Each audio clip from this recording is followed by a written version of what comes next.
नमस्कार साथियों, आज हम अलंकार में पढ़ेंगे आपका विभावना अलंकार। तो सबसे पहले हम बात करते हैं विभावना शब्द के खंड करते हैं। इसमें है विभाव, वि भाव और ना।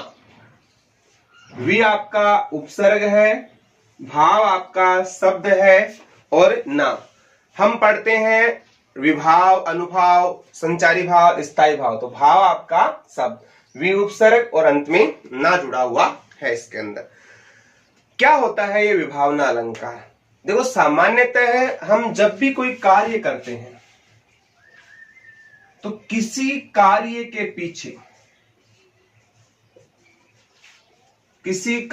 पीछे कोई ना कोई कारण होता है।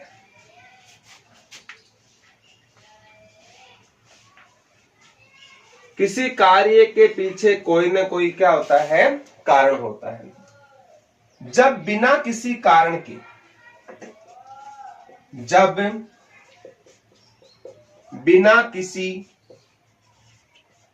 वास्तविक कारण के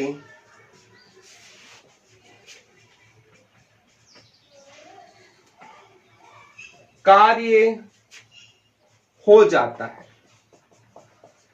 जब बिना किसी वास्तविक कारण के किसी कार्य को हम करते हैं, सामान्यतः जब भी हम कोई कार्य करते हैं उसके पीछे कोई ना कोई कारण होता है। और जब बिना किसी कारण के कोई कार्य हो जाता है, वो कौन सा अलंकार होता है? आपका विभावना। अगर हम इसकी बात करते हैं पहचान की, पहचान में आपको जो पंक्तियां होगी उनमें क्या मिलेगा? बिना, बिन, बिनु या रहित,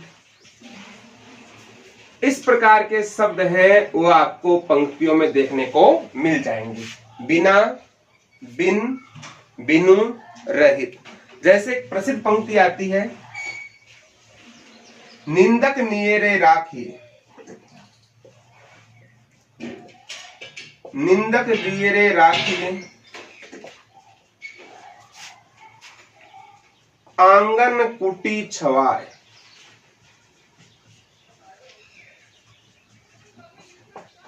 बिन पानी साबुन बिना, बिन पानी साबुन बिना, निर्मल करे सुभाए।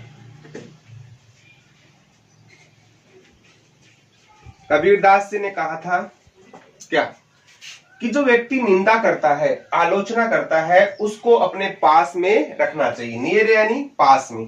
आंगन कुटी छुआए, बिन पानी, पहचान क्या मिल रही है आपको? बिन, बिन पानी साबुन, कि जैसे बिना पानी के साबुन, जब हम मैल को काटते हैं, कपड़े धोते हैं, तो उस मैल निकालने के लिए किसकी आवश्यकता होती है? पानी और साबुन की। जैसे हम बिना पानी और साबुन के क्या कर देते हैं? मैल निकाल देते हैं। उसी प्रकार से जो निंदक करने वाला है, आलोचना करने वाला व्यक्ति है, वो आपकी कमियों के बारे में आपको बताएगा। और जब आपके सामने आपकी कमियां उजागर होगी तो आप उन कमियों को क्या कर देंगे? त्याग देंगे। और आपका जो स्वभाव है वो क्या बन जाएगा? अच्छा बन जाएगा। बिनु पद चले सुने, बिनु काना, बिनु कर करे, कर्म विधि नाना।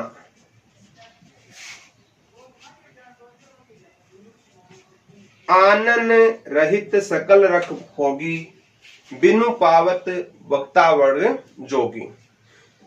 ये परम पिता परमात्मा के बारे में कहा गया है कि परमात्मा है, बिना पैरों के चलता है, बिना कानों के सुनता है, बिना हाथों के कार्य करता है, बिनु कर करे कर्म विधि नाना। तो बिना हाथों के अनेक प्रकार के कार्य करता है। आनन रहित सकल रस भोगी, आनन यानी मुख, मुख के बिना सभी रसों का क्या करता है, भोग करता है। बिनु वाणी वक्ता बड़े जोगी, और बिना जीवा के वो बड़े बड़े वक्तव्य देता है। तो यहां भी क्या है आपका बिनु आ रहा है। तो जब मतलब सामान्य परिस्थिति में क्या होता है, चलने के लिए किसकी आवश्यकता होती है, पैर की, सुनने के लिए कान की, काम करने के लिए हाथ की, लेकिन यहाँ पैर न होने के बावजूद चल रहा है, बिना कानों के सुन रहा है, बिना वाणी के बोल रहा है, बिना हाथों के क्या कर रहा है, कार्य कर रहा है। तो सामान्यतः है जब बिना किसी कारण के कार्य को संपन्न करते हैं तो वो आपका विभावना अलंकार होता है। स्क्रीनशॉट लीजिए इसका। विभावना के कई प्रकार के भेद लिए जाते हैं। तो हम पहले भेद की बात करते हैं,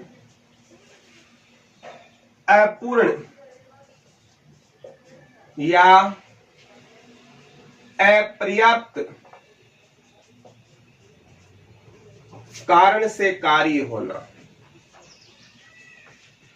परिपूर्ण या अपर्याप्त कारण से कार्य होना।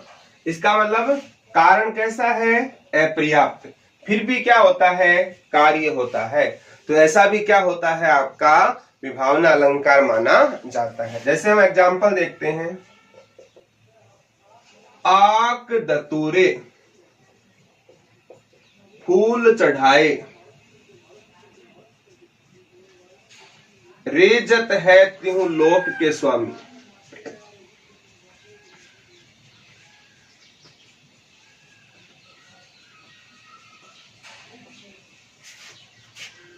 आक दतूरे फूल चढ़ाए, रेजत है त्यों लोक के स्वामी।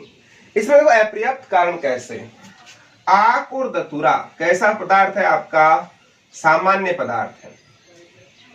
और सामान्य मतलब आक और धतूरे में क्या नहीं होती है, सुगंध नहीं होती है, सुगंधहीन पदार्थ है। अगर मान लो खुशबू आ रही है, उससे कोई प्रसन्न हो रहा है, तो उसके लिए वो पर्याप्त कारण है।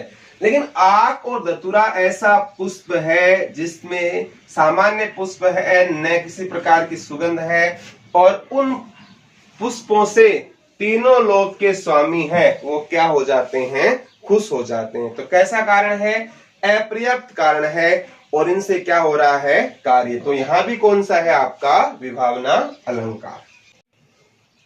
काम कुसुम धनु सायक लीने, सकल भुवन अपने वश कीने। अब देखो इसमें अपर्याप्त कारण कैसे, काम यानी कामदेव, कुसुम यानी फूल, धनु यानी धनुष बाण। तो कामदेव है वो फूलों का धनुष बाण क्या कर रखा, उसने ले रखा है, और उस फूलों के धनुष बाण से सकल भुवन सारे संसार को अपने वश में कर लिया। अब सारे संसार को वश में करने के लिए अगर हम बहुत सारे प्रयास करें तब संसार वशीभूत हो, तब तो एक सामान्य बात है। लेकिन किससे, फूलों के धनुष से ही क्या हो रहा है, संसार वशीभूत हो रहा है। इसलिए संसार को वशीभूत करने के लिए फूलों का जो धनुष है वो कैसा कारक है आपका, अपर्याप्त कारक। शिवाजी के पास कितने सैनिक है, 200, और वो 200 सैनिक है कितने हजार लोगों को जीत रहे हैं, 100,000 लोगों को जीत रहे हैं। अब अगर सामान्य बात क्या होती है कि 200 किसी के पास सैनिक है तो वो 200 के द्वारा 500 लोगों को जीत सकते हैं, 700 को जीत सकते हैं, 1000 को जीत सकते हैं, इतनी तो सामर्थ्य होती है। लेकिन 200 के द्वारा 100,000 लोगों को जीतना असंभव कार्य होता है। तो जो कार्य है वो क्या है आपका, असंभव है, और जो कारण है इसका क्या है आपका, अपर्याप्त है। इसका स्क्रीनशॉट लीजिए। दूसरा है बाधक परिस्थिति या रुकावट में भी कार्य होना। बाधक परिस्थिति या रुकावट में भी कार्य होना। अगर मान लो काम हो रहा है और उसके बीच में क्या आ रही है, बाधा आ रही है, तो सामान्य वे में क्या होता है, जब किसी प्रकार की बाधा आती है तो बाधा आने पर कार्य नहीं होना चाहिए, और बाधा आने पर भी क्या होता है आपका, कार्य हो रहा है। जैसे एग्जांपल लेते हैं, लाखन ओट करो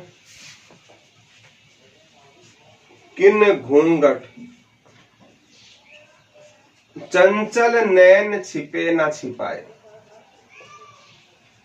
चंचल नैन छिपे ना छिपाए। लाखन ओट करो किन घूंघट चंचल नैन छिपे ना छिपाए। देखो यहां कहा जा रहा है कि आपने भले ही क्या कर लिया हो, घूंघट निकाल लिया हो, लेकिन आपके चंचल नयन है वो छिपाए भी नहीं चलते छिपते हैं। अब देखो सामान्य परिस्थिति में क्या होता है, जब आपने घूंघट कर लिया हो तो जो आपके नेत्र है वो किसी को दिखाई नहीं देने चाहिए, लेकिन जिन नेत्रों में चंचलता होती है वो घूंघट के अंदर से भी दिखाई दे जाते हैं। तो यहाँ घूंघट है वो कैसी स्थिति है, बाधक परिस्थिति, और नैनों का दिखना क्या हो रहा है, यहाँ पर कार्य हो रहा है। यानी बाधक परिस्थिति के बावजूद भी जब किसी कार्य की प्रणति होती है तो वहां भी कौन सा होता है, आपका विभावना अलंकार माना जाता है। और एग्जाम्पल देखते हैं, लाज लगाम न मानही,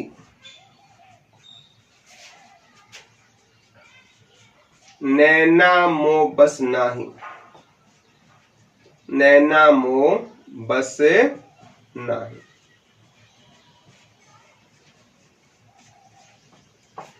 सामान्यतः क्या होता है कि लज्जा रूपी लगाम है वो नैनों को क्या कर लेती है, बस में कर लेती है।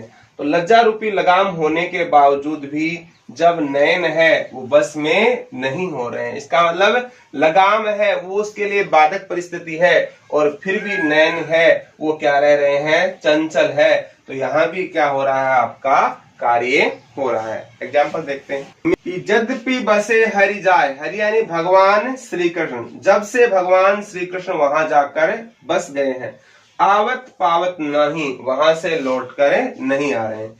अब देखो कोई व्यक्ति आपसे दूर चला जाता है तो आपके उसके क्या नहीं होते हैं, दर्शन नहीं होते हैं।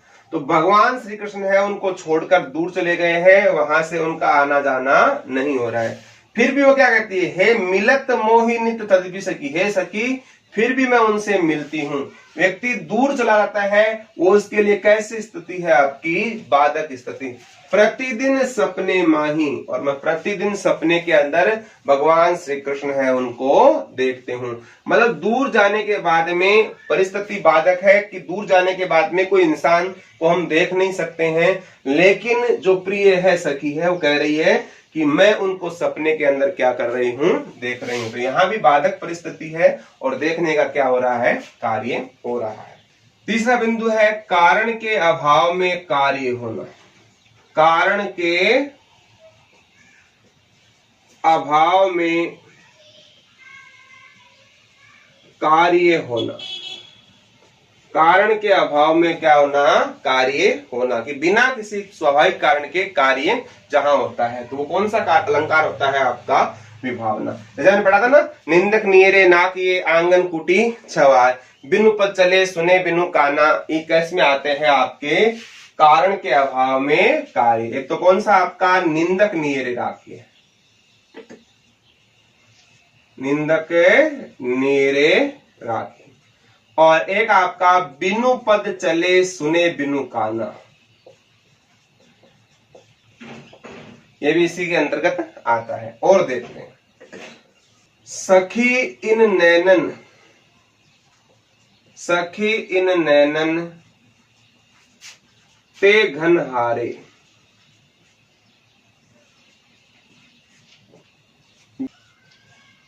बिनहि ऋतु बरसत निशिवासर,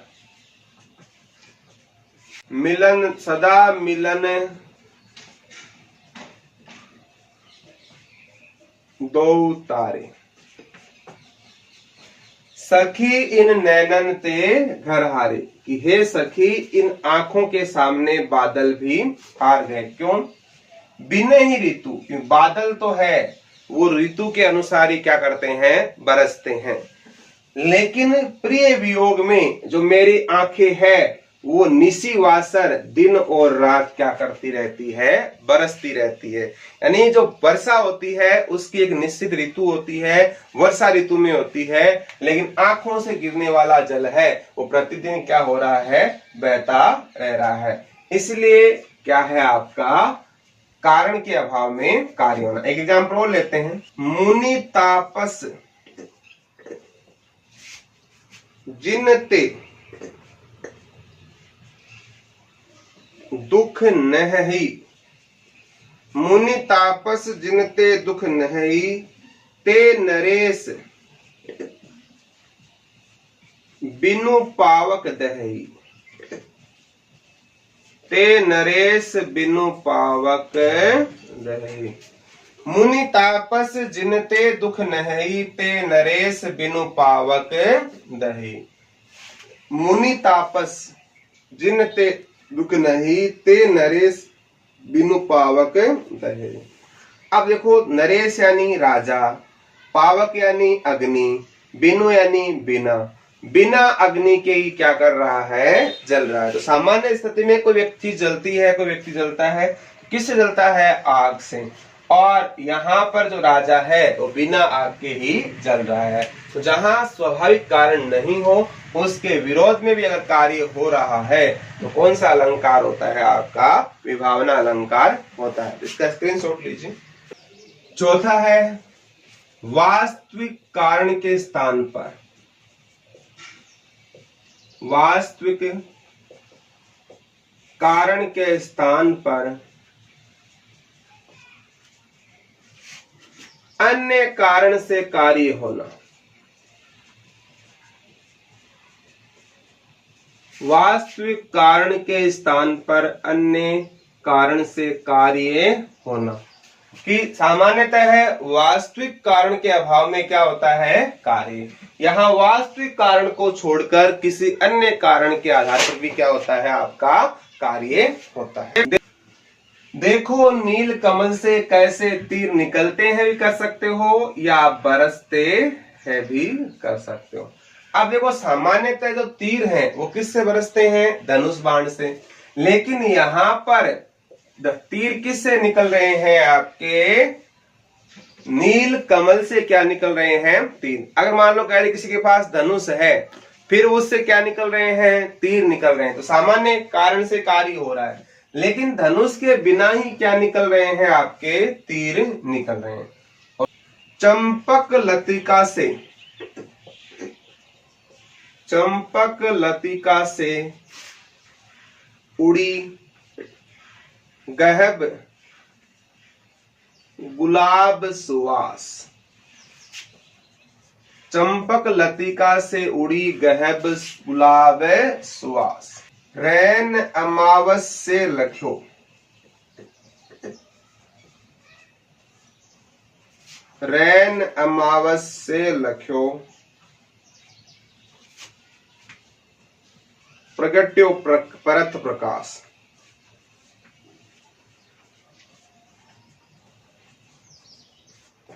प्रगट्यो परत प्रकाश। देखो, पौधा किसका है, चंपक लतिका का। चंपक लतिका से कौन सी गंध आनी चाहिए, चंपक के जो फूल है उनकी आनी चाहिए। लेकिन कौन सी खुशबू निकल रही है इससे, गुलाब की। अमावस में क्या होना चाहिए, अंधेरा, लेकिन अमावस में क्या हो रहा है, आपका प्रकाश हो रहा है। यानी कार्य दूसरा हो रहा है जिसकी हमें आशा नहीं है। तो ऐसा है, वास्तविक कारण के स्थान पर अन्य कारण से क्या होता है, कार्य होता। कमल जुगुल से निकलता देखो निर्मल नीर। अब जो कमल से क्या निकल रहा है, नीर निकल रहा है। सामान्यतः नीर किससे आता है, कुएं हैं, सरोवर है, नदियां हैं, इनसे प्राप्ति होती है। देखो, या विधु वदन में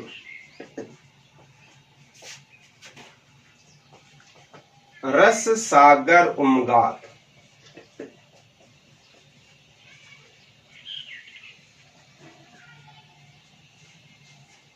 देखो, या विधुवदन में रस सागर उमगात। विधुवदन के अंदर किसका सागर उत्पन्न हो रहा है, रस का सागर उत्पन्न हो रहा है। तो रस का सागर उत्पन्न होना ये क्या है? कारण कि सीता के हृदय को कैसा लग रहा है?